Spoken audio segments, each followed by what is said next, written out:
Boa tarde, sejam muito bem-vindas, muito bem-vindos ao nosso encontro.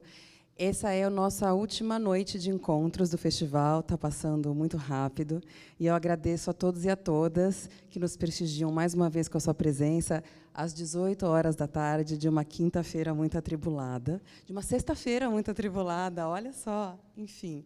Então, em primeiro lugar, muito obrigada mais uma vez a todos e a todos. E eu gostaria de fazer um agradecimento à Escola Pan-Americana por ter acreditado no nosso festival e por acolher o Festival de Fotografia Documental e toda a equipe, o Alex, a Rose, o Elcio e o Aníbal.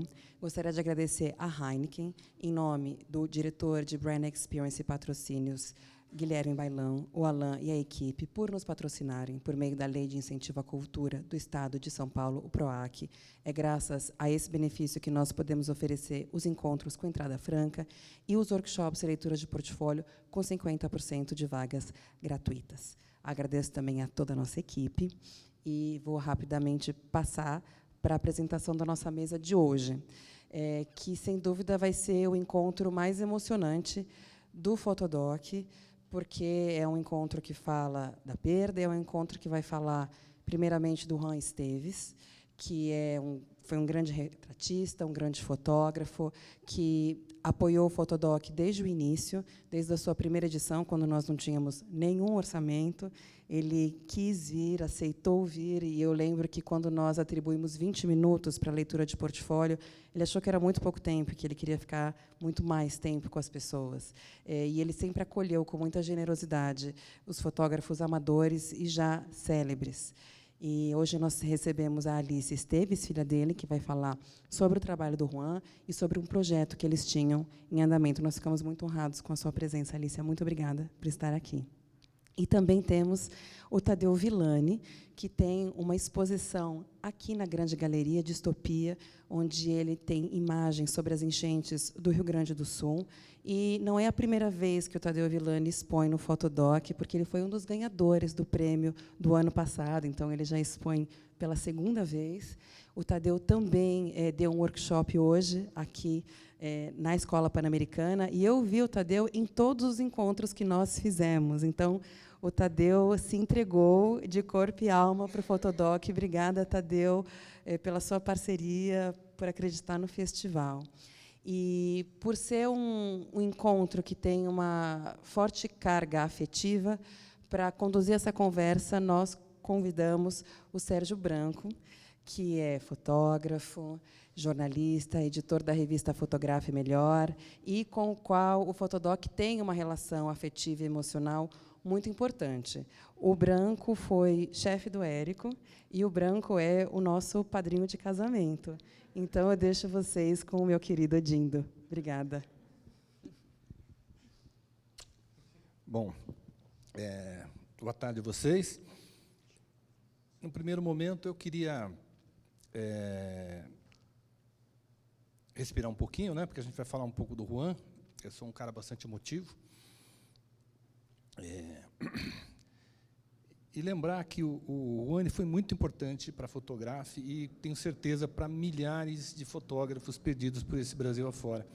Porque, num momento em que a gente vivia o auge da fotografia no Brasil, né, que eu imagino, pelos dados de mercado, que foi entre 2002 e 2010, o momento mais importante, a gente tinha a revista circulando por todo o Brasil, E o Juan levava essa informação a todos os recantos, né?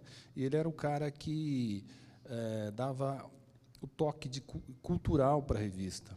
Então, todos os grandes fotógrafos que passaram pelo Brasil nesse período foram entrevistados pelo Juan. E nós publicamos essas matérias na revista, e ele foi um cara, como a Melina falou, muito generoso, sempre atendeu os leitores que o procuravam em festivais, né? Porque aquela coisa, quem é o Juan? Muita gente não conhecia o Juan, conhecia por ver na revista, pelos artigos que ele escrevia. E quando encontravam no Paraty em Foco, no Festival do Tiradentes, iam até o Juan, ele era muito um cara sempre disposto a ajudar, disposto a dar conselhos, ditar caminhos para alguns fotógrafos, né? Então, acho que ele foi muito importante. Eu queria mostrar aqui, vamos começar, Érico? Essa relação começa aqui. Só para fazer uma observação, essa não era o conjunto de fontes da revista na época, tá? É que nós editávamos a revista na época em Quark, que é um programa antigo. E eu tive que buscar esses arquivos, e quando eu converti, as fontes da época, elas não vieram. Então, eu tive que trocar praticamente tudo por uma fonte muito básica, que é a Verdana.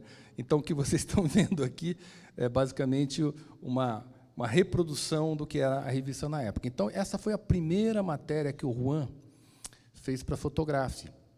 Érico, você tem como exibir em página dupla?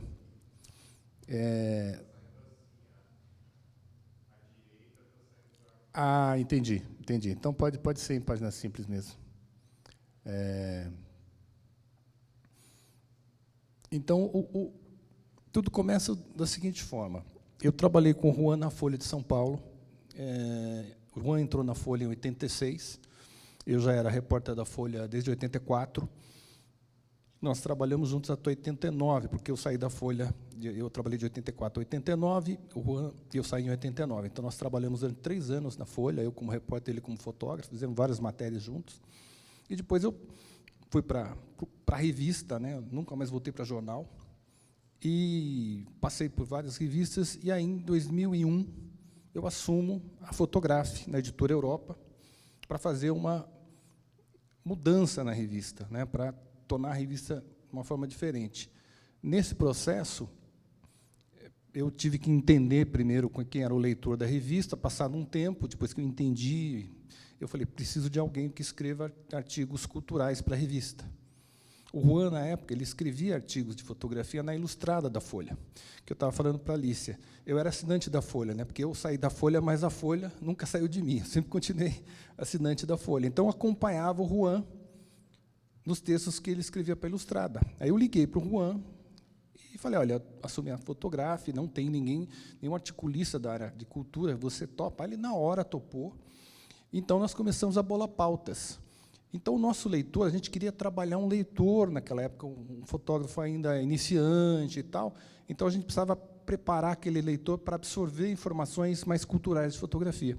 Então, essa foi a primeira pauta. Juan, quais são os 10 livros que você recomendaria para os nossos leitores? E aí ele faz essa primeira pauta. Volta um pouquinho, Érico. Que é mostrar 10 grandes referências, né? Você vê aqui, ó, tem até o perfilzinho. Na época eu tinha 46 anos, né? 20 anos atrás, né? Exatamente 20 anos atrás.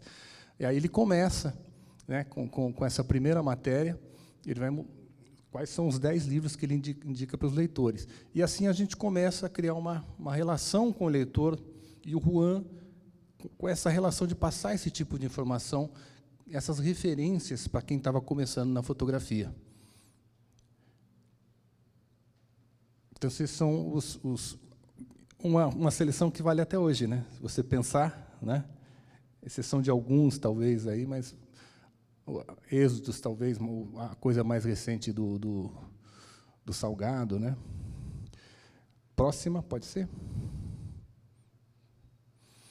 Aí, quando chegou na edição, foi na edição 92 que ele começa. Quando chegou na edição 96, Cartier-Bresson morreu, né? Então, foi o primeiro perfil que o Juan fez para a revista.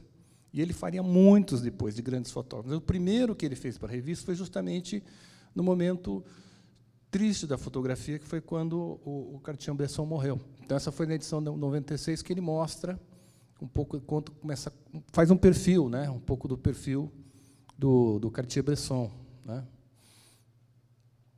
Pode seguir, Érico. Mostrando algumas fotos clássicas dele. Um retrato completamente diferente de Bresson, né? Nessa época, a gente tinha muita dificuldade, nós estamos falando em 2004, de conseguir fotos para publicação na revista. Então, algumas saíram pequenas, outras nem mais, outras um pouco maiores e tal, né? Aí, na época, o René Bourri, né, que era um grande amigo do Bresson, estava vindo para São Paulo. Aí o Bourri vem para São Paulo, o Juan entrevista o Bourri, René Bourri, faz uma matéria para Fotográfica, e assim foi, né? Pode ser a próxima agora?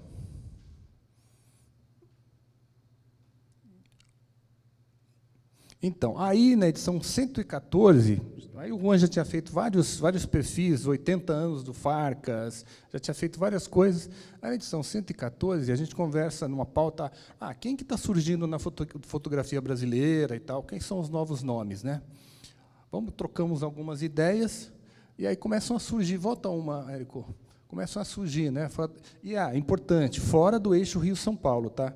A gente queria buscar nomes da fotografia fora do eixo Rio-São Paulo, justamente para mapear o que estava acontecendo, porque a fotografia, na época, era muito centrada no eixo Rio-São Paulo, e a gente buscou esses nomes. Então, aqui você tem o João Castilho, de Minas, né? o Pedro Davi, que eram dois caras que estavam começando na época, né? E hoje são consagrados, né, na fotografia. Pode seguir, Érico. Mais coisa do Castilho do Pedro Davi. Eles tinham acabado de lançar um livro muito bonito, junto com o Pedro Mota, que é outro dos mineiros, são todos de Minas, né, chamado Paisagem Submersa. Essa era uma parte do trabalho do Pedro Mota, que também os três migraram para a fotografia de arte, né? O Pedro Davi e o João Castilho, eles eram mais da linha fotojornalismo, documental, e o Pedro Mota era mais uma linha de arte. Os três hoje migraram para a linha de arte. Anderson Schneider, né, que também era um fotojornalista que trabalhava em Brasília, muito, na época, ganhou prêmios e tal. Eu não sei onde ele anda hoje, né? Pode seguir mais coisas do Schneider, né? E aí a gente tem um cara que apareceu aqui, que eu falei para o Juan, tem um cara lá no Sul, que ele participou do nosso concurso. A gente tinha criado, em 2004, o concurso Leica Photographic, que revelou muita gente para o cenário brasileiro, né, em termos de fotografia, né, porque era um concurso nacional. O Juan, inclusive, participou algumas vezes como jurado. E aí eu falei, tem um cara lá no Sul que tem um trabalho muito legal, um fotojornalista. Era Tadeu Villani aqui. Então, o nosso link com o Tadeu aqui, edição 114, acho que foi a primeira vez, né, que saiu uma matéria nacional mostrando o trabalho do Tadeu, na época feito, nesse caso aqui, com os italianos e os poloneses, com todas as comunidades, colônias, né, de imigrantes do Rio Grande do Sul. Aqui também um outro cara que na época ele era de Natal, Nuno Rama, também não sei onde anda, mas na época ele ganhou prêmios e tal, fez um trabalho muito bonito, ainda coisa de Nuno Rama, e aí termina a matéria. Então, o nosso link, a nossa preocupação, né, minha e do Juan, era sempre passar essa informação para o Brasil inteiro, descobrir novos nomes, né? Então, se a gente acertou com você, né, Tadeu? O Tadeu, ele me chamou a atenção logo no começo, com os primeiros concursos, que eu gostei do que ele mostrava em termos de composição, em termos de luz, né? Me chamou muita atenção. No começo ele acho que ficou entre os finalistas e tal, mas não ganhou. Só que depois ninguém segurava mais o Tadeu. O último concurso foi em 2012, 13 ou 12, acho que 12, né? Então, o Tadeu ganhou, 2012, ele ganhou 2010, 2011, 2012, as 3 vezes seguidas na categoria PB. Ninguém bateu o Tadeu. Ele foi 3 vezes. Ninguém nunca conseguiu ganhar 3 vezes o concurso, e ele ganhou 3 vezes seguida. E era assim, o concurso nunca julgava nomes. Todas as vezes, nós éramos sempre 7 jurados, e as fotos eram sempre identificadas por números. Nunca se sabia quem era o autor da foto. Isso era uma coisa básica que eu nunca abri mão, para não julgar nome, sempre julgar o trabalho. E, durante 3 anos seguidos, o Tadeu ganhou a categoria PB. Né? Então, acertamos na mosca, né, Tadeu? Pode seguir, Érico. Desse trabalho feito do Juan, ao longo de praticamente 20 anos, a gente fez um livro, que foi lançado em 2022, que é esse livro aqui, Mestres da Fotografia. O que é Mestres da Fotografia?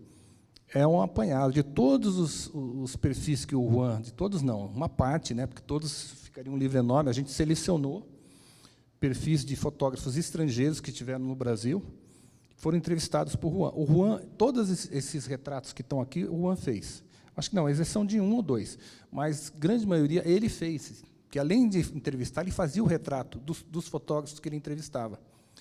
E aqui ele aparece aqui no fim para completar, né, o retratinho dele. Então, esse essa dá para apresentar em dupla também? Vê se você consegue. Não dá, não está dando, tudo bem. Pode voltar.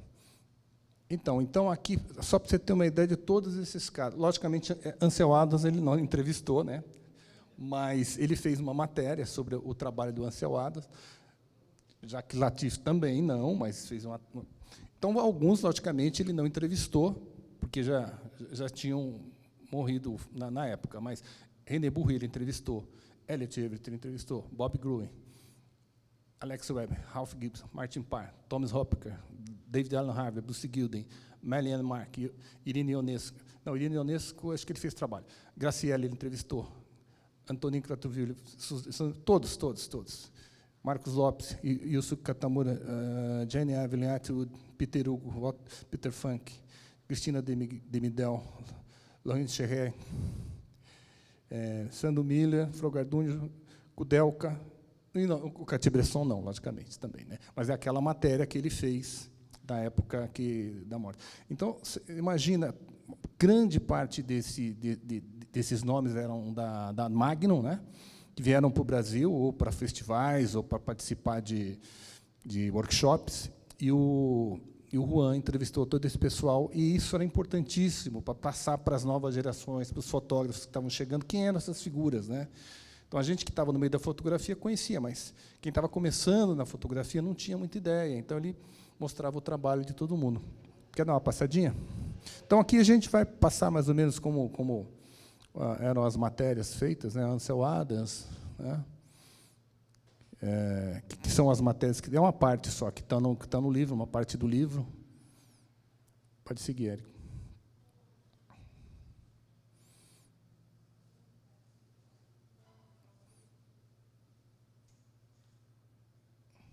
Pode seguir.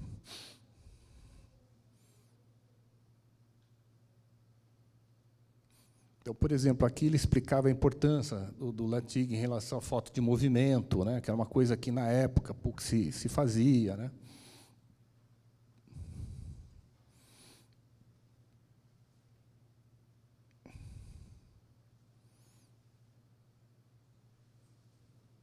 Pode seguir.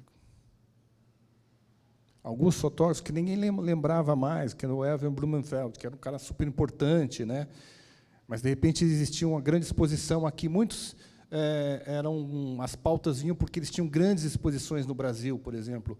O Blumenfeld, eu acho que, se eu não me engano, foi uma exposição aqui no IMS. Então, a gente apresentava para o nosso leitor quem é esse cara. E aí o Juan buscava essas informações. Irving Penn, que foi outra grande exposição aqui. Ele ia na exposição antes de abrir, né? A gente tinha um acordo com o pessoal do IMS, ele, antes de abrir, olhava a exposição, o que tinha de material, e aí fazia uma matéria, muitas vezes ele conduzindo a pessoa que a exposição a apreciar certas fotos, certos trabalhos. Né? Aqui aquela do René Burri, né? Quando o René Burri teve aqui. Esse é um retrato que ele fez do René Bourri, na época, né?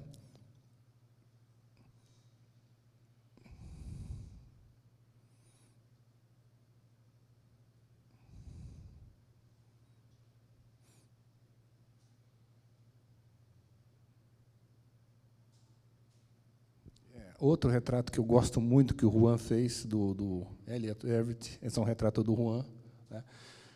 E esse é um trabalho do Elliot Erwitt, que faleceu esse ano, inclusive, né? O Elliot Erwitt, que é um cara genial.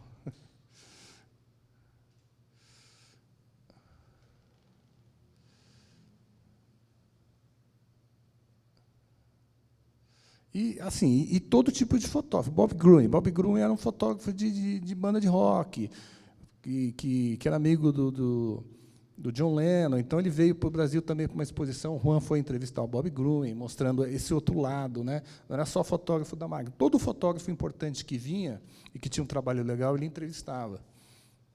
Então, esse, por exemplo, era um cara clássico dos anos 70, da música dos anos 70, né? Rolling Stones, aquela coisa.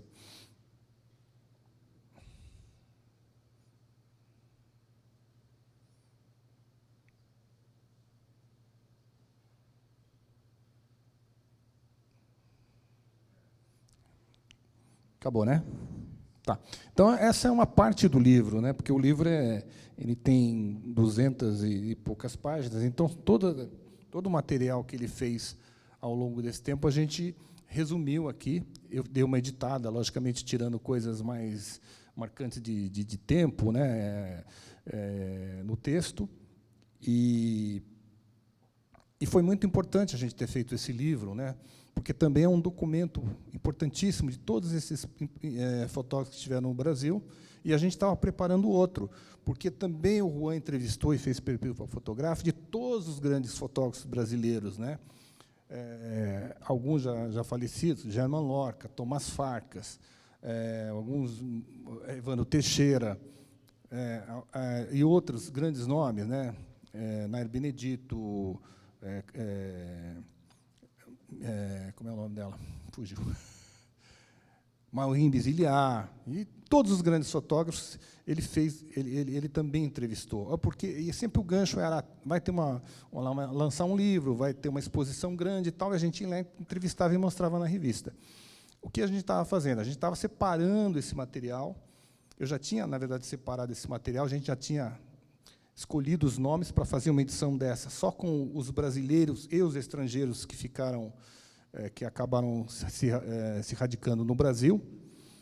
E aí não deu tempo, né? Porque a gente estava vendo isso aí e ele estava procurando ainda entrar em contato com alguns fotógrafos para pedir autorização para republicação das fotos, aquelas coisas mais burocráticas, e infelizmente não deu tempo da gente terminar, mas eu falei com a Alicia hoje, a gente não vai desistir do projeto, a gente vai continuar o projeto, né?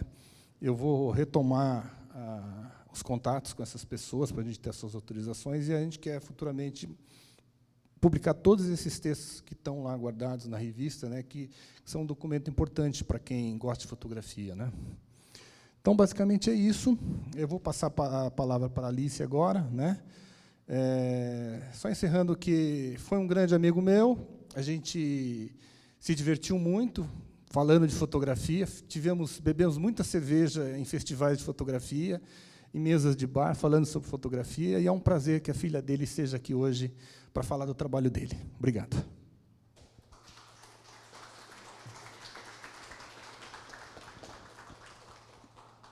Bem, pessoal, boa noite. Primeiro, eu queria agradecer o convite. Eu não esperava, na verdade, estar no Fotodoc dessa forma. Foi tudo muito...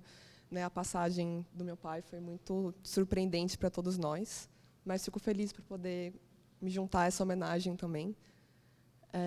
Eu vou falar agora mais do trabalho do meu pai, um pouco mais recente, a partir dos anos 2000, mas, enfim, como deu para perceber, o meu pai também ele era muito rápido em encontrar esses momentos, essas brechas, para fotografar esses grandes artistas. Então, esse primeiro trabalho, que eu vou traduzir para o português, porque das 5 vezes que eu pronuncio portrait. Uma eu falo certo, as outras 4 eu não falo certo. Então, como eu já gastei a que eu falei certo, eu vou dizer os 55 retratos, que foi publicado nos anos 2000. E é o que vai ser quase uma incubação do Presença. E é a primeira vez que é reunido uma coleção de retratos dele, né? Um livro especialmente focado em retratos, fotografados durante essas entrevistas, esses momentos. Eu cresci com ele contando histórias dele indo em hall de hotel, porque alguma banda estava em São Paulo e ele estava cobrindo pela Folha ou por outras matérias. E eu queria aproveitar para ler esse trecho, porque é muito difícil, né, quando a gente vai falar sobre alguém e a gente não pode conversar com a pessoa para ter esses detalhes, né? Então, eu aproveitei, né, durante o tempo que eu estava levantando esse material, eu me aprofundei em várias coisas que ele tinha escrito sobre ele mesmo, né, para a gente poder, de alguma maneira, presentificar também essas palavras. Esse é o prefácio da primeira edição dos 55 retratos, e que eu acho que é um guia que a gente pode usar para observar também todos os outros trabalhos dele. Eu acho que essa é muito simples, mas, ao mesmo tempo, para mim, quando eu vi esse trecho, disse muito sobre o meu pai, né? Que é: quanto a mim, mantenho inalterado o desejo de retratar as pessoas, principalmente as que tenho admiração e cujo trabalho foi, e ainda é, significativo para a minha própria existência. Esses 55 retratos aqui reunidos representam, acima de tudo, uma homenagem a esses personagens que, de alguma forma ou de outra, contribuíram para que eu pudesse enxergar a vida de outro modo. E, quando eu fiquei lendo essa frase, para mim foi muito marcante, porque o que significa um fotógrafo que retrata outros artistas, né? E, ao mesmo tempo, é muito interessante essa prestação de homenagem, né? Quando a gente fala e pensa em artistas, de certa forma, tem um lugar de uma individualidade. Ao mesmo tempo, quando a gente se propõe a olhar e retratar esses artistas de uma maneira tão profunda, e a gente se encontra e se entende a partir disso. Para mim, era muito esse processo criativo do meu pai, de poder retratar e prestar homenagem àqueles que ele admirava e aquelas pessoas que tinham contribuído para esse processo criativo e de formação. Pode ir passando. Eu deixei uma seleção de imagens do livro. São todas pessoas assim maravilhosas.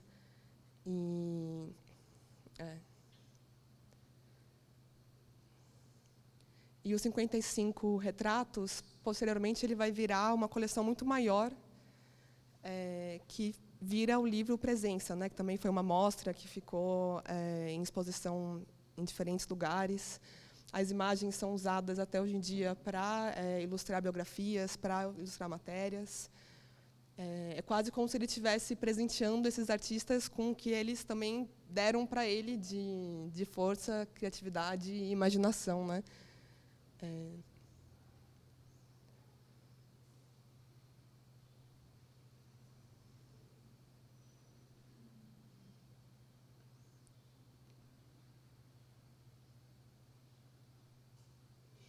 E agora a gente chega no Presença, né? Foi publicado 6 anos depois, e já é um livro mais já tem uma linguagem mais consolidada, assim. Todas as fotografias elas não foram fotografadas especialmente para os livros, mas elas foram uma coleção que foi se acumulando e foi se transformando no que vai ser esse grande trabalho documental sobre os artistas brasileiros, né?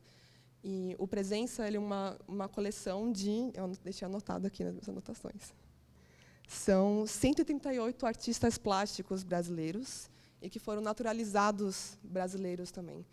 E é um retrato de diferentes gerações de artistas e que foram retratadas, né, pelo meu pai.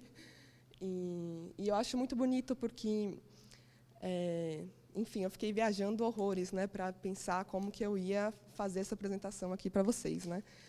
E aí eu fiquei pensando muito sobre o que significa ser artista, né? Assim, porque ser artista é um pouco assim um trabalho assim de corno, com todo respeito aos cornos e os artistas, mas porque a gente não tem uma separação tão explícita entre pessoa física e pessoa jurídica, né? É um trabalho interminável, que você fica a sua vida inteira, você tem isso junto com você, né? O seu olhar, a sua existência, tudo isso vira o seu trabalho, vira a sua observação, né? Porque, para mim, pelo menos, a função do artista ela parte principalmente de como nós vemos o mundo e como nós escolhemos nos comunicar, né? E aí, quando eu vejo esses retratos dos artistas, tem um lugar que você percebe o quanto eles também são as próprias obras deles mesmos, né?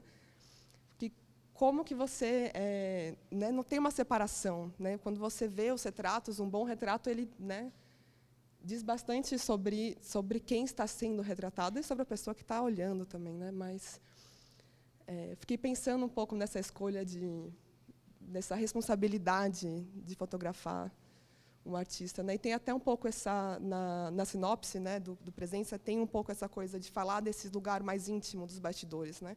Geralmente artistas plásticos não são artistas de performance, a gente não vê o processo criativo, né? Geralmente quando a gente tem acesso a uma fotografia, a uma instalação, a uma escultura, a gente está vendo o processo final, né? E o legado das fotografias é que elas mostram um pouco esse lugar de um processo, mas sem também ser uma foto de bastidores, assim, tipo um making of da vida do artista. É quase o artista se tornando a própria obra dele. E aí, quando a gente chega já no 2013, 2017, que tem esse trabalho sobre a arquitetura de São Paulo, eu fiquei pensando muito realmente sobre o trabalho do meu pai ser sobre retratar seres, sejam eles pessoas. É que no inglês faz mais sentido, mas a gente tende a falar de pessoas muito como seres humanos, né? Um lugar quase meio assim do antropoceno, né? A gente está tendo toda essa discussão, mas o que significa retratar, né? Quando você traz esse olhar do retrato para a arquitetura. E o Capital e o Campos Elíseos foram dois trabalhos que marcaram muito a minha infância, porque eu cresci vendo meu pai editar as fotos no computador. Pode começar. E são fotos de prédios históricos de São Paulo. É um pouco também um retrato de um processo histórico, né? Agora não só com uma geração de artistas, mas com uma arquitetura de uma cidade que está toda hora se transformando, está toda hora sendo demolida, né? O processo de tombamento na cidade de São Paulo ele é muito burocrático, né? Então vários prédios que deveriam ser preservados não foram. Então, o Campos Elíseos e o Capital tem um pouco esse propósito de reunir essa seleção de prédios, casas, estruturas. E o mais legal que eu acho é que é muito engraçado, né? Mas meu pai ficou, tipo, acho que metade desses anos tirando o fio de poste da frente dos prédios no Photoshop. Foi assim, a minha adolescência inteira era eu lá e ele no computador. Aí ele estava lá tirando um poste, tirando um fio de eletricidade. Porque é impossível você fotografar os prédios assim em São Paulo. Então, tem um certo cuidado em mostrar esses prédios. Nossa, e também limpando paredes. Juro, é um trabalho que eu olhava e falava assim... Né, eu até uma hora eu perguntei assim para ele, nossa, por que você não deixa a imagem assim mais num lugar documental, mais bruto da cidade, né? E não, mas é que tem que dar para ver, tem que dar para ver. Aí eu tipo, então tá bom, né? Mas eu olhando esses trabalhos todos juntos, foi a primeira vez que eu reuni todo o trabalho do meu pai para conseguir fazer uma síntese e apresentar, né? Porque geralmente a gente fala meio picadinho, né? Fala de uma forma mais informal. Mas tem muito esse lugar do trabalho do meu pai assim sobre preservação da memória, né? É muito impressionante como isso sempre acaba caindo para esse lugar, né? E sempre num lugar também da homenagem a essas pessoas, essas situações, esses lugares, né? Campos Elíseos é o meu bairro, é o bairro que eu cresci com meu pai também. Ele não é de São Paulo, ele é de Santos, mas a gente passou a maior parte do tempo no Campos Elíseos, né? Em um bairro que está sendo gentrificado. E aqui é o haha. Momento especial da noite, gente. Porque agora eu tenho aqui uma coisa que eu fiquei pensando muito nos últimos dias, tá? E vocês vão entender. Para quem não sabe, assim, meu pai tinha uma gata, a gata está viva, meu pai morreu, mas eu tenho um senso de humor sombrio também, assim, não estranhem. Mas a gente tem uma gata, que se chama Gata. Ela apareceu na minha casa um dia, por isso que ela é a gata que ficou. E desde que ela apareceu em casa, meu pai obsessivamente fotografa ela. Como é esperado de um gato que seu dono é fotógrafo, né? Assim. Então, são uma série de retratos, e eu fui selecionando E é muito impressionante, porque vendo as fotos do Presença junto com as fotos da minha gata, elas têm muitas semelhanças. O que é muito engraçado, porque, enfim... E você nota, só fazendo uma observação, a casa do Juan, né?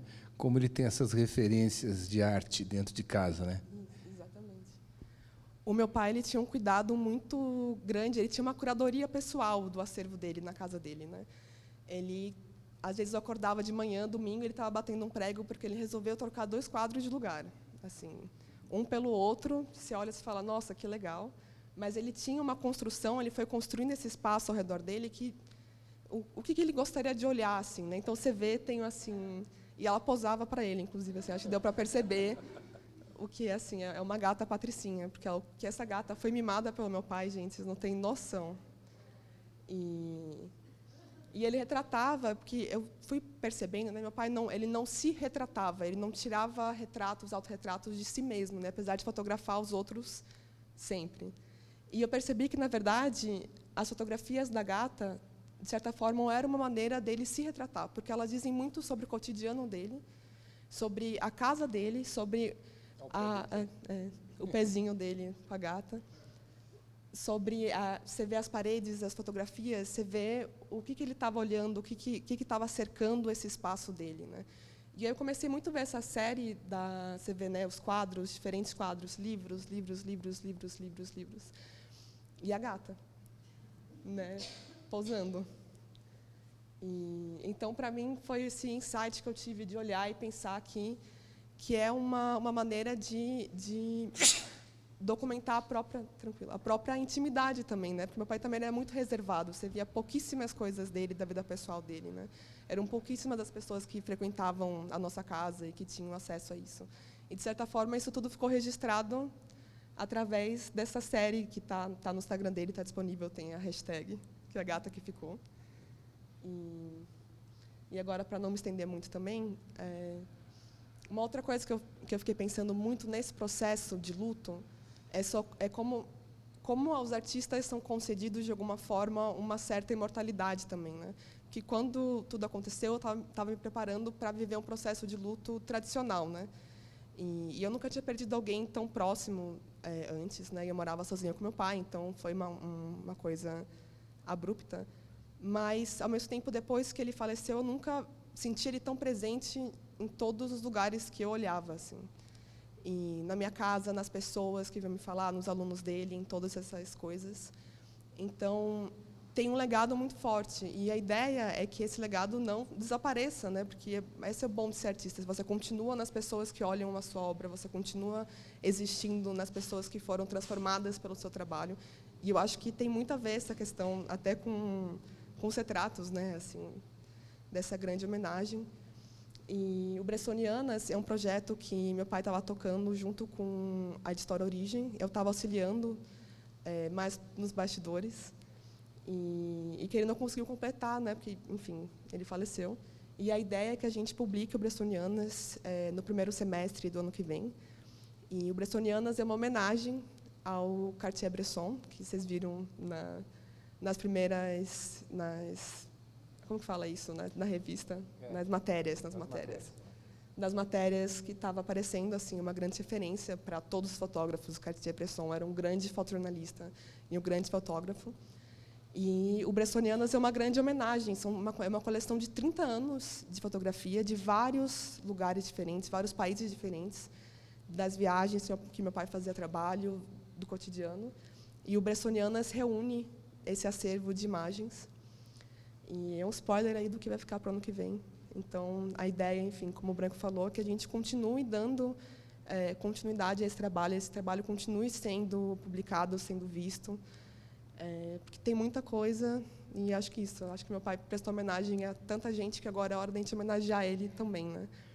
E também queria aproveitar, porque uma das coisas que me fez pensar nessa longevidade assim da vida do artista é que um grande amigo meu, o Pedro Martins, que ele é da minha geração, né?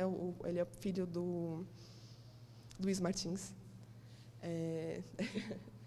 E ele está abrindo uma exposição semana passada lá no Memorial da América Latina. No passado, o meu pai viu o portfólio dele aqui no Fotodoc.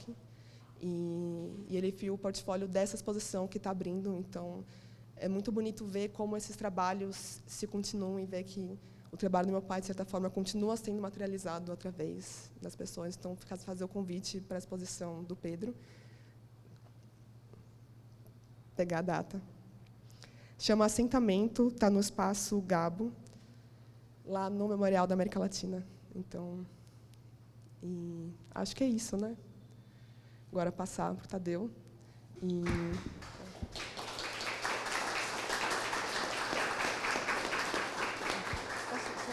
Eu queria fazer um link com o seu trabalho. Eu estava conversando com o Tadeu e com o Branco, né, hoje, antes da gente começar, porque essa questão do luto, né, é muito interessante.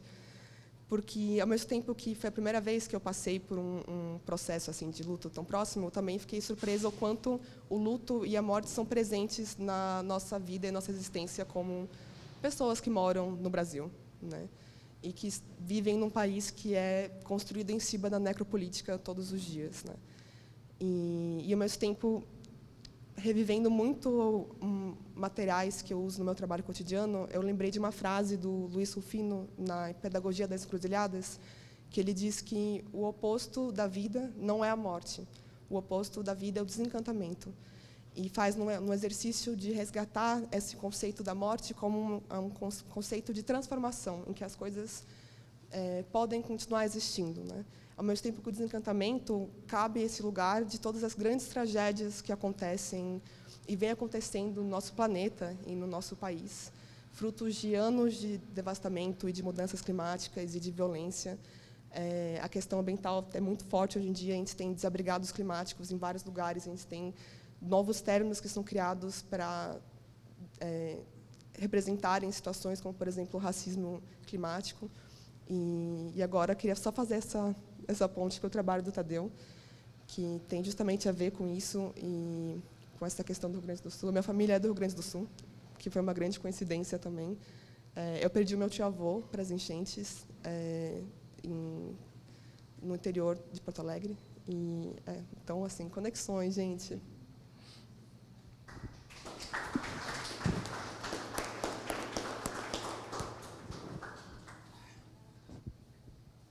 Bom, boa noite. Depois desses momentos assim emocionantes, vamos prosseguir. Só antes de entrar no trabalho, quer dizer assim, aquele público ao Branco, que a revista fotográfica foi muito importante no meu transcorrer da minha vida, com boas publicações e bom espaço, e os prêmios que lá ganhei ajudaram muito, sempre ajudam, né? E sem dúvida o Juan escreveu também uma matéria sobre mim, e ainda a uso e envio para algumas pessoas quando querem saber quem eu sou e tal, envio. Tem no blog do Juan também, ele era muito generoso, então posso dizer que ele foi um cara que foi também. E, como todos os fotógrafos que um dia começaram, ele deu aquele impulso, né, que é necessário. Então, enfim, então vamos lá para o começo. Eu vou falar sobre essas fotos que vocês estão vendo, mas antes eu vou dar uma pincelada muito rápido, só para dar uma introduzida assim do meu trabalho fotográfico, Aqui vocês estão vendo a questão da imigração italiana, eu descendo de imigrantes italianos, poloneses e negros, são a minha formação étnica, assim. Então, em um período da minha vida, eu estava com algumas dúvidas, assim, que eu iria fotografar, e olhei assim para minha família, qual é essa formação, e comecei a fotografar esses descendentes aqui, os poloneses. Nós vamos um pouquinho rápido hoje, né? Porque está... Aqui, por exemplo, volta só um pouquinho essa foto aí. Essa é a minha avó materna, mãe da minha mãe, né? Ela é descendente de negro e polonês. Foram meus únicos bisavós que eu conheci. Eles faleceram quando eu tinha 11 anos, isso eu me recordo muito bem. Então, eu tenho ela gravado também, ela rezando em polonês, e tal. Vamos lá, Érico, para nós ter um pouco de tempo. Então, essa é a formação do Rio Grande do Sul, que é um grande caldeirão cultural de etnias. Lá tem poloneses, os italianos, só um pouquinho, por favor, os alemães, e, enfim, então, e eu até hoje eu retrato isso aí. Então, só para ter uma ideia, os italianos, eu comecei em 1999 a fotografar, e até hoje eu venho fotografando essa imigração. E é uma coisa que eu gosto dessa longevidade assim dos meus trabalhos. 1999. E continuo fotografando até hoje. E agora, esse ano que vem, são 150 anos da imigração italiana no Rio Grande do Sul. Tá, vamos lá. E aqui começa uma mudança bem interessante na minha vida. Eu morava no interior do estado, na cidade de Passo Fundo, em uma sucursal do jornal Zero Hora. Eu fui 25 anos fotojornalista do jornal Zero Hora de Porto Alegre, mas boa parte no interior do estado, em sucursais. Eu estava em Passo Fundo e fui transferido em 2008 para Porto Alegre e quis me desafiar como fotógrafo, sair um pouquinho dessa temática. Eu acho que é importante todo fotógrafo se desafiar, né? Buscar algo a mais. Então, eu comecei a olhar para a capital dos gaúchos e vi essa reportagem que seria as obras de infraestrutura para a Copa do Mundo 2014, aquela do 7-1, né, trágico. E aí eu tinha uma vila no meio da ampliação da pista do aeroporto Salgado Filho, e aí eu acompanhei 2 anos, quase 4 anos, na verdade, essa vila. E nesse período a Alba, que aqui está minha esposa, e a minha filha moravam em Passo Fundo, e eu fiz dessa vila a minha família nas ausências delas, eu ia para a vila fotografar. E aí todas essas negociações de fotografar em vila, essas coisas que são mais delicadas, né? Tu tem que ter uma conversa bem, né, bacana com os seus. Essa vila é perto do aeroporto? Era. Isso, bem na cabeceira do aeroporto. E ela foi completamente alagada. Se tivesse hoje, sim, estaria ligada. Totalmente. Mas parte dela ainda restou num cantinho e tinha 5.000 pessoas.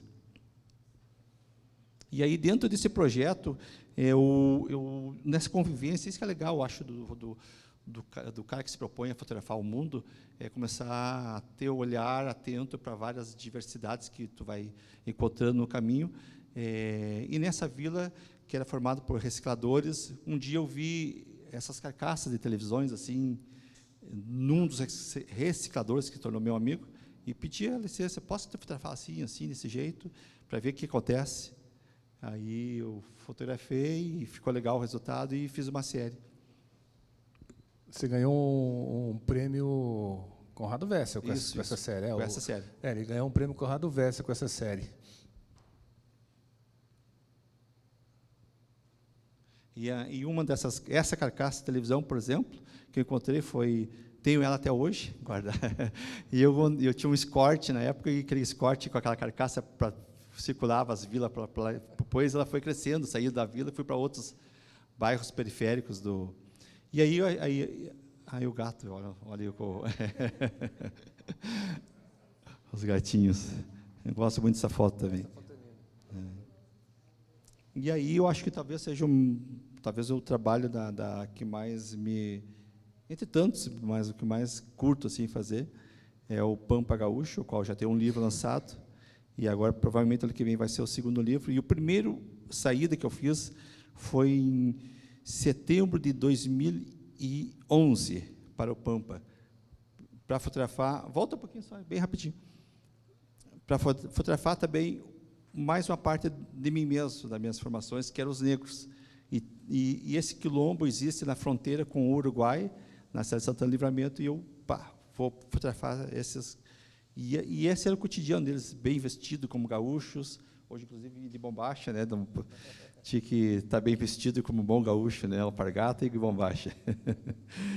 E aí eu vivi assim, fui 3, 4 vezes desse local, passei cada vez que eu ia 4, 5 vezes vivendo com essas pessoas. Eu acho que até para aprofundar a fotografia, essa coisa da convivência é bem importante. E aí são pessoas do cotidiano, né, do Rio Grande do Sul. E eu sempre tenho o olhar em cima do peão de campo, aquele cara que constrói o cotidiano, as lidas do campo. É um recorte, na verdade, que eu estou fazendo dentro do Pampa Gaúcho, que ele tem várias facetas, né? Tem o Pampa da agricultura, que está transformando. Para vocês terem uma noção, temos 6 biomas no Brasil, e o Pampa é o menor de todos e é o mais degradado de todos também. E aí, no meio do caminho, eu vou pensando e escrevendo algumas poesias, algumas frases, assim, que tem umas frases isoladas.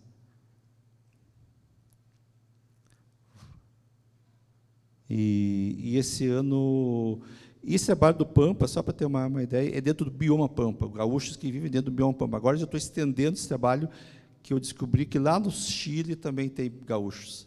O mesmo jeito de ver com o gaúcho. E no Paraguai também, que vai ser uma próxima etapa.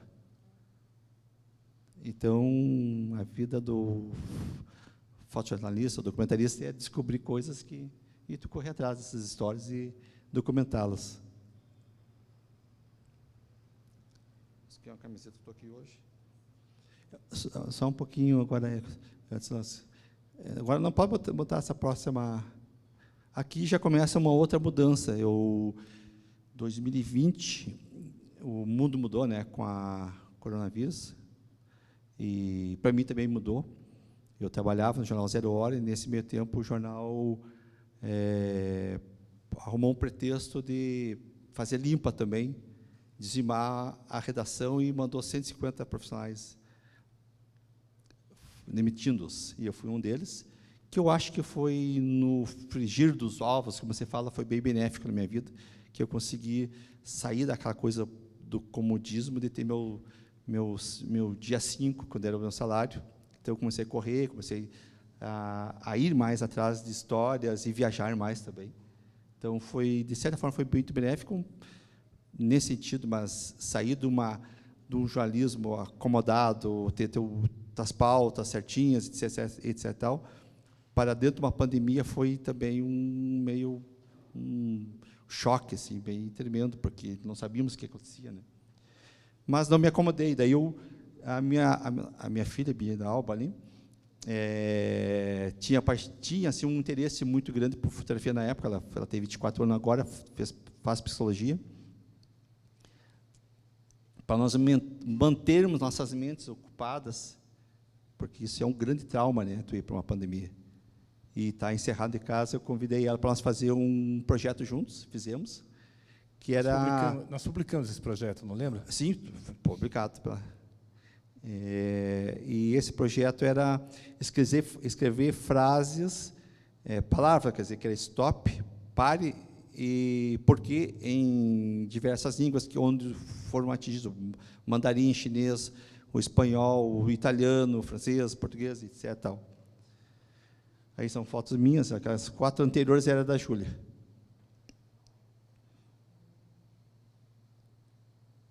Aí corremos lá, que o nosso cliente foi para fazer essa pauta com muito cuidado, e também pedindo para as pessoas terem cuidado, e etc. Tal. Aqui uma poesia que escrevi sobre esse momento, e se alguém buscar meu Facebook, o Instagram dela está lá perdida em algum lugar, que foi musicado, inclusive, por um músico de Porto Alegre, que é o Bebeto Alves, não sei se vocês conhecem.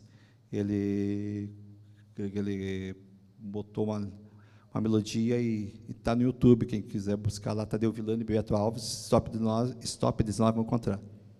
Volta um pouquinho só. E aí, prosseguindo esse trabalho, assim, esse trabalho seria eu vinha comprando máscaras de animais para fazer uma crítica aos políticos desse país. E quando teve a eleição do Haddad com o Bolsonaro, ia fazer um ensaio fotográfico das pessoas em suas casas, olhando esses políticos nos detonar com promessas que nunca vão cumprir.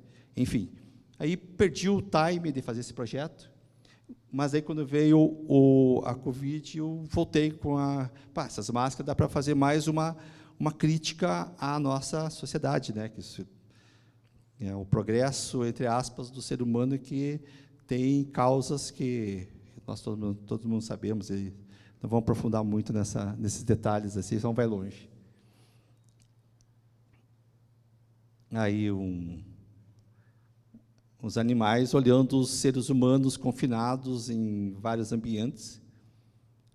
Aqui, por exemplo, ela representando lá uma chaminé de uma empresa do Rio Grande do Sul que detona a fumaça lá. E aí o trem vai passar por cima de nós todos e vamos parar aonde? Se continuarmos assim, vamos parar aí. Esse é um caminho sem volta, se nós não pensarmos como sociedade que queremos. E aí, prosseguindo, chegamos às enchentes, que é mais uma causa assim triste de nossas ações com a natureza, né? Eu me preocupo muito com isso. E aí, em 2024, já teve uma... Vamos pegar aí...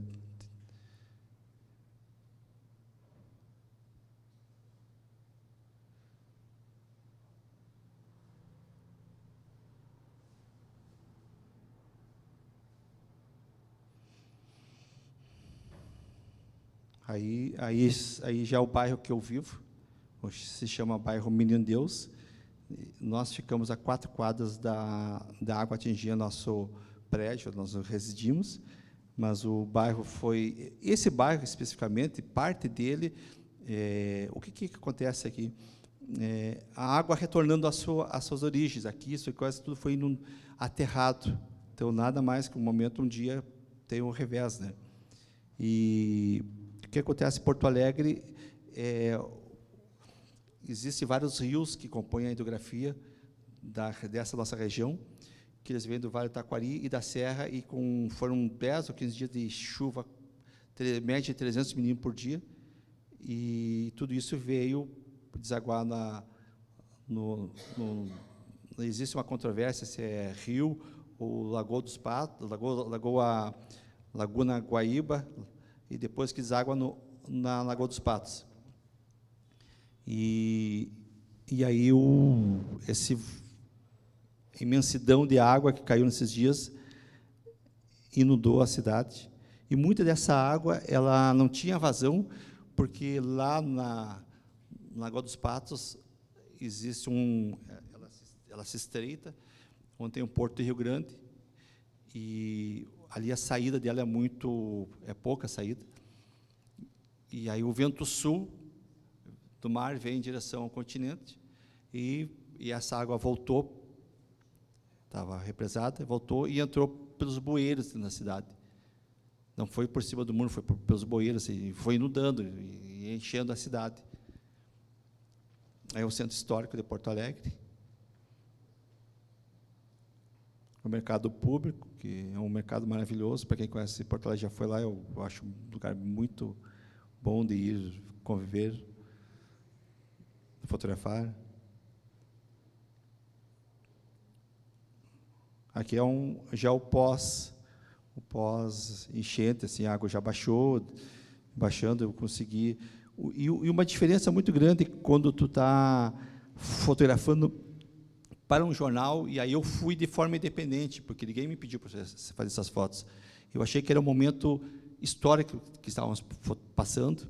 Eu disse, não vou ficar em casa aqui assistindo o noticiário e vendo minha cidade ser inundada, vou documentar isso, nem que seja para mim mesmo, ou para daqui a um tempo ela sendo descoberta por alguém, enfim, aconteceu aqui.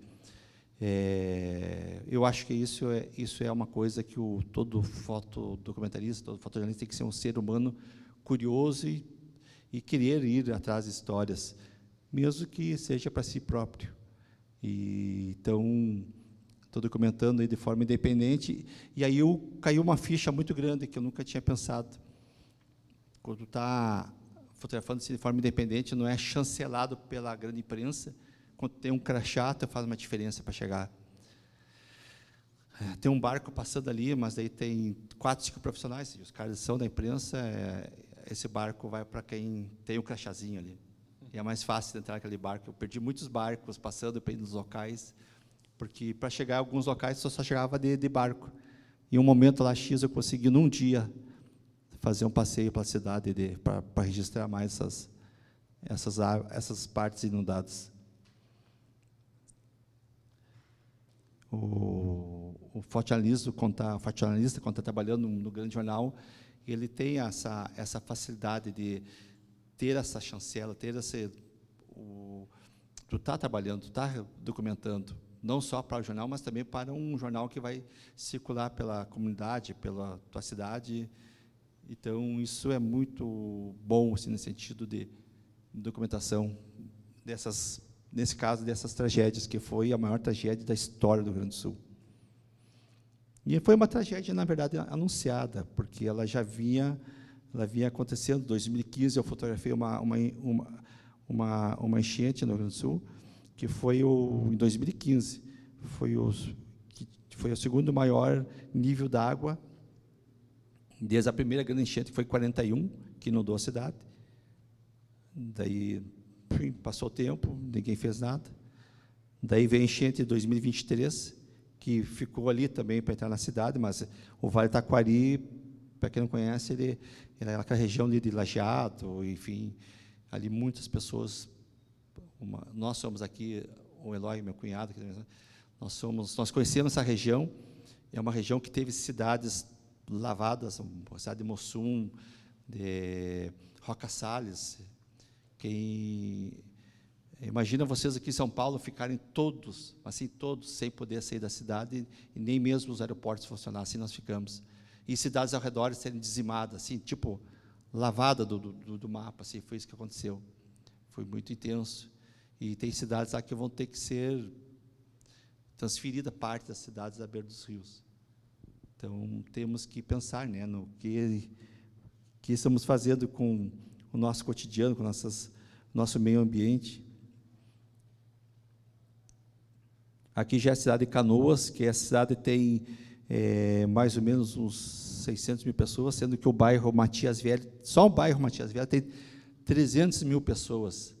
E ficaram todos, ali tem todas as classes, desde o mais pobre, assim, ao mais abastado, todos foram afetados.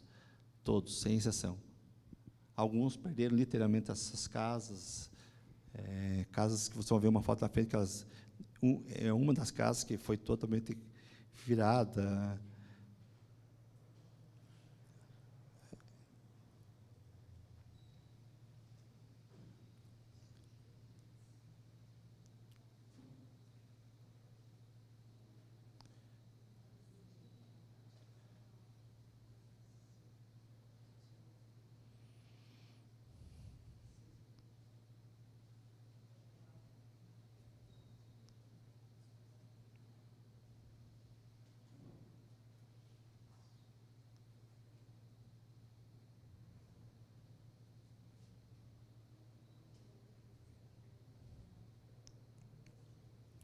E aqui vocês estão vendo isso aqui, ó,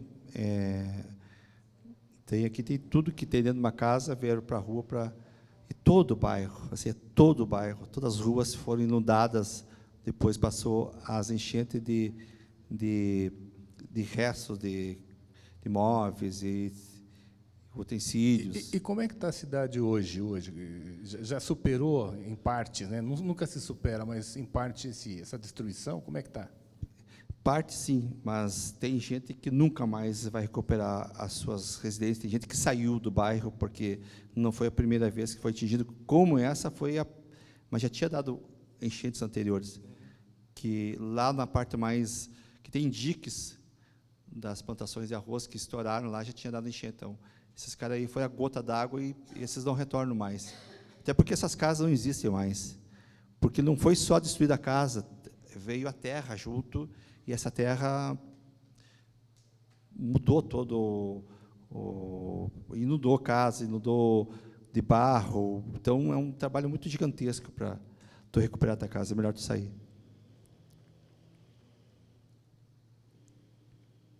Por exemplo, o Aeroporto Internacional de Porto Alegre voltou voos agora há pouco, mas o primeiro voo internacional vai ser dia 15 de dezembro, porque estão recuperando, terminaram de asfaltar, recuperar o asfalto, agora vão botar os sinais de luminosidade e também os aparelhos para voo. Controle de voo, exato. Até o Odair, só volta um pouquinho aqui. Até o Odair José naufragou na enchente. Não teve jeito. Eu acho que essa é... Aí animais mortos, muitos animais mortos foram vacas, porcos e etc. E tal. Cavalos, muitos cavalos, que essa região é uma região de recicladores, então muitos cavalos morreram. Foi o cachorro, sim, cachorro, muitos, é verdade. Olha aqui essa foto que é interessante, que é a IPTU. Deixa eu ver o que está escrito ali. Cuidando do presente, planejando o futuro. Exatamente. E o prefeito ganhou, foi reeleito, né? Porto Alegre, sim. Porto Alegre, prefeito de Porto Alegre. Porto Alegre, sim. Olha aí as ruas. Tudo sentia assim, ó. A cidade, esse bairro ficou todo assim, estão vendo todo assim. E a cidade de Eldorado, que é ao lado de Porto Alegre, toda a cidade ficou dessa forma. É assim, realmente olha as casas aí com...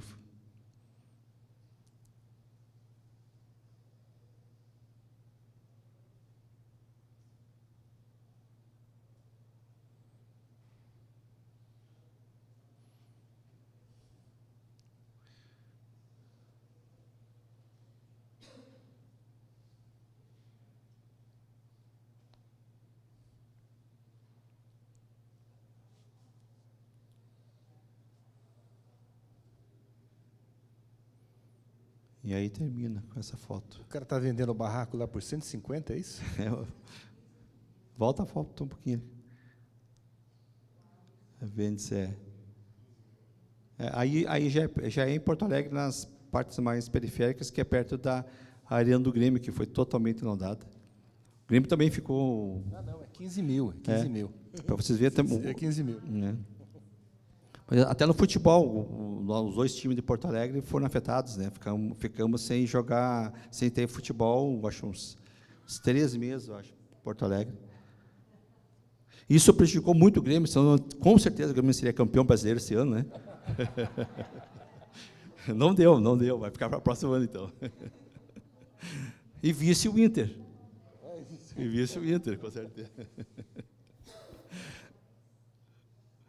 Então é isso, esse é um leve apanhado desse maior desastre que nós no Rio Grande do Sul passamos, que esperamos que não aconteça, mas tenho dúvidas sobre isso, até porque não temos como controlar essas mudanças climáticas, acho que estamos perdendo o fio da meada.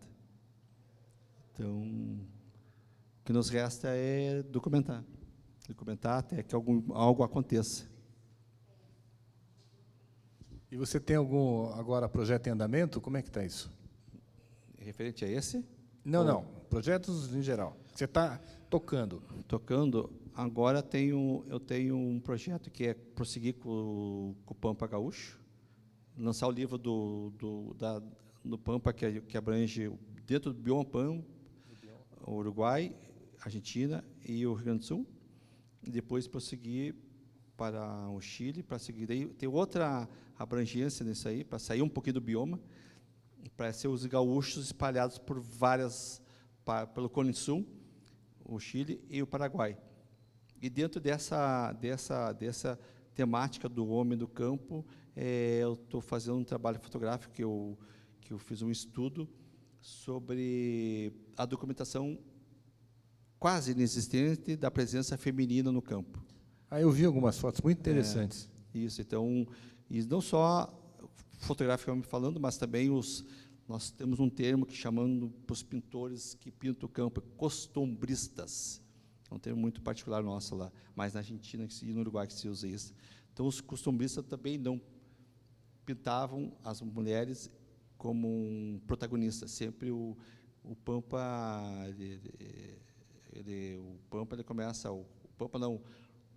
esse estereótipo do gaúcho, ele começa lá por 1700, 1800 e pouco, e vem vindo até os dias de hoje, e sempre foi o homem o protagonista.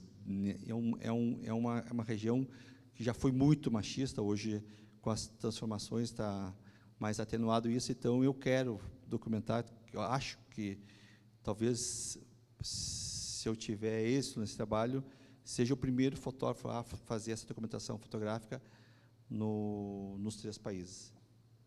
É uma coisa que eu quero muito fotografar e trazer luzes assim essa presença feminina nessa região. Entre outros trabalhos. Esse é o principal. É o meu pessoal. Acho quase um trabalho de vida, né? Quase um trabalho de vida.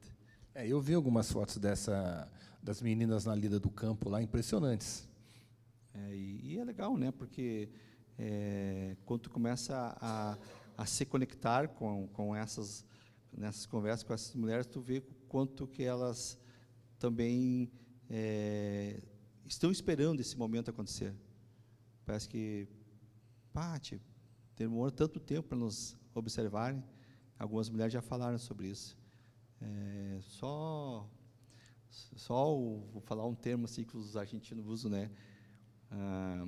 Aqueles pelotudo.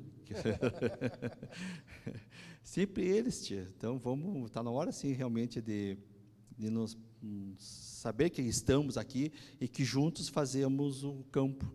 Então, eu acho uma matemática muito boa. E, entre outros, né? Depois tem as minhas raízes, que eu quero ainda tentar fazer que esses trabalhos documentais que eu venho fazendo sobre as etnias se tornem um dia um livro. Nenhum ainda se tornou. E são sonhos, né, que a gente vai buscando e somos movidos por sonhos. A gente tem um resumo aqui, né? Exato. A gente tem uma publicação que a gente fez com o Tadeu, que ela começou com um portfólio fotográfico e depois mudou para grandes fotógrafos brasileiros. E o Tadeu foi, acho que, o segundo que a gente fez, que é exatamente um resumo desse trabalho que ele falou, né? Muita coisa que ele fez, né? E o Tadeu tem um trabalho muito interessante, porque ele tem esse lado pampa dele, mas o olhar dele para retrato, para o dia a dia, é muito interessante também. Eu gosto muito da forma como você compõe as suas fotos. Eu gosto muito de fazer retrato. Acho que é uma forma de tu estar muito frente a frente com o homem do campo, no caso do Pampa, né? E, claro, que esse retrato sempre acontece depois de uma boa charla, de fogo de chão, uma conversa. E é bom isso. É bom isso porque tu olha nos olhos dessas pessoas e vê muita história pessoal, né? De vida, de luta. E se confrontar com essas histórias, essas vidas, te move a querer sempre voltar. Sempre querer voltar a fotografar. Acho que a fotografia tem a frase do teu pai na última. Como é que é aquela última frase que eu li ali? Eu achei bem interessante aquela frase. Uma forma de se conhecer. Então, como é que ele? Eu li essa.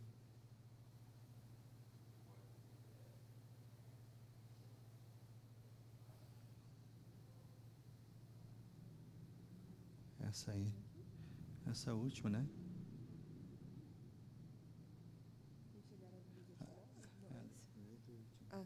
Essa última. Esses 55 retratos aqui reunidos representam, acima de tudo, uma homenagem a esses personagens, que, de uma forma ou de outra, contribuíram para que eu pudesse enxergar a vida de outro modo. Exatamente. É bem isso. Acho que nós fotografarmos as pessoas também nos ajuda a vermos a vida de outra forma. E também faz nós crescermos como seres humanos, sem dúvida alguma. Acho que é o grande barato da fotografia, que nos permite ir a lugares e conviver com pessoas, desde um peão de campo a enfim, isso, toda essa nuance de possibilidades te enriquece culturalmente, como ser humano. Eu gosto dessa. Acho que estou bem feliz com a fotografia. Ela me. Alguém quer perguntar alguma coisa para o Tadeu? Ou para a Alicia? Aberta a perguntas.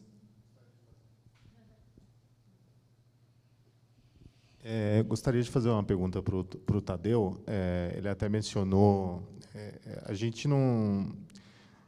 Quando se fala em desmatamento, né, a gente nunca pensa no Pampa, né? E aí, quando veio essa enchente, começou a se falar muito que o Pampa é o bioma mais degradado atualmente no Brasil. Isso já entrava no teu trabalho sobre o Pampa? Como é que se inseria essa questão da ecologia e da preservação da natureza no teu trabalho sobre os gaúchos e sobre o Pampa? Sim, sim, e também não. Sim e não. Ele é uma nuance bem grande. Porque eu faço um recorte, na verdade, do Pampa, mas sempre andando pelo Pampa, eu sei que estou documentando aquele último suspiro do homem tradicional do campo, que vai desaparecer por tudo isso. E isso me preocupa muito e continua me trazendo muita aflição, porque eu sei que essas fotografias é um último recorte mesmo de um homem que vive no fundo de campo, que logo, logo vai ser atropelado pela indústria da soja, que está dizimando os campos nativos do Rio Grande do Sul. Então, mas, assim, um trabalho focado especificamente nessa temática. Tem um amigo meu que caminha junto comigo, um outro fotógrafo, nós temos uma parceria, e quando ele conversou comigo, ele viu isso com mais profundidade que eu, então ele está fotografando isso, e que bom que tem outros fotógrafos fazendo isso, né? Porque, se olharmos para o sul do Brasil, tem poucos livros de fotografia do Rio Grande do Sul. Tu olha para que bom que tu olha para a Amazônia, tu olha para o Pantanal, tem muitos livros de fotografia sobre esses biomas, tem grandes fotógrafos fazendo isso, e no sul não tem, né, tia? É o Guto Oliveira. Ele está fazendo um livro especificamente sobre essa temática e sobre a nova geração que está vindo aí. E o que vai ser dessa nova geração, desse viés campo e cidade, essas influências, essas dualidades que estão influenciando essa gurizada. E, enfim, também está falando como eu, assim, tipo, na cara e coragem, assim. A gente não tem patrocínio, não tem nada, somos a nossa paixão fotográfica que nos move.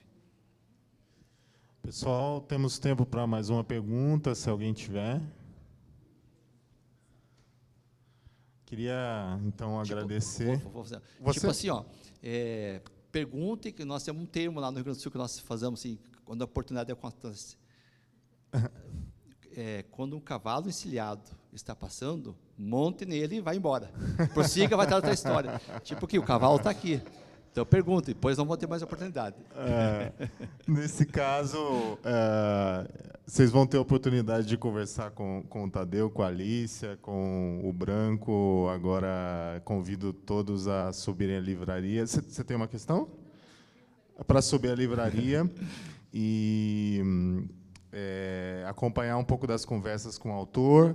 A Alícia vai levar também os livros do Juan, para quem quiser dar uma folheada, quem quiser conhecer melhor. E eu convido vocês a voltarem para cá às 8h30 para o encontro com os holandeses. E agradeço muito a presença de vocês.